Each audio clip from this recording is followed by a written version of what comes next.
Ova predstava je zamišljena da traje što kraće, da to naše ulogu odigramo pod navodnim znakom što preciznije i da na kraju krajeva poslije prepustimo vama i liječnika i sestru. Od njih možete dobiti i direktne brojeve i tako dalje. Mi danas otvaramo istovremeno i poziv za predlaganje za 2021. godinu. Na našoj stranici, naša stranica, ako neko ne prati, je udruga hrvatskih pacijenata.hr.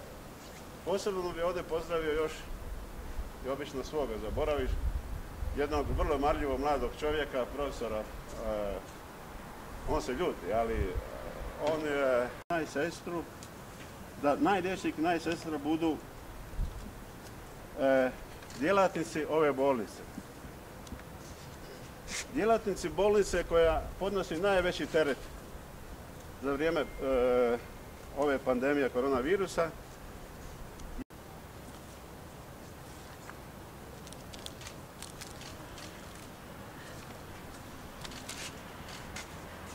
Za najsestru za 2020. godinu mi smo odabrali Josipu Dominković. Dobro prezime se rekao. Je. Samohrana je majka. Jedna je prvi vezi sestara koje su ušle u COVID-19 zonu, te je savjesno i požrtvovano odradila sve zadaće u novonastaloj i tada još nepoznatoj situaciji. I sve druge zdravstvene koji sve daju za dobrobit nas oboljelih. Hvala vam, dobri ljudi, i vi ste naši dobri anđeli čuvari. Evo, zahvalnice za najsestru za 2020. Sa natpisom najsestre za 2020, odnosno za godinu za koju dajemo. Evo da zamolimo državnog tajnika da obuče našu sestru. Pa ja ću to propustiti broj.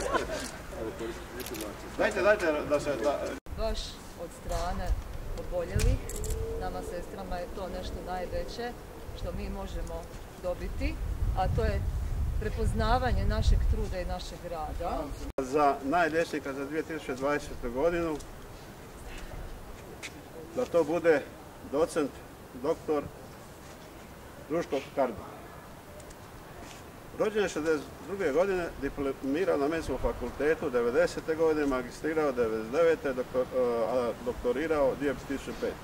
bi cijelu knjigu napisao. Docent Kardun omiljen je među pacijentima i kolegama, te se ističe neposrednim pristupom, empatijom, blagošću i požrtvovanošću. Sam ponosan da smo pred ovom zgradom. I dvije vrste emocija me zapravo hvata. Jedna je zahvala Božje providnosti da me usmjerila na ovo zvanje liječničko i da sam mogao sudjelovati u svemu ovome. A drugo, vama je jasno da na ovom mjestu i sestre i mene je mogao stajati bilo tko od stotine ovih liječnika i sestara.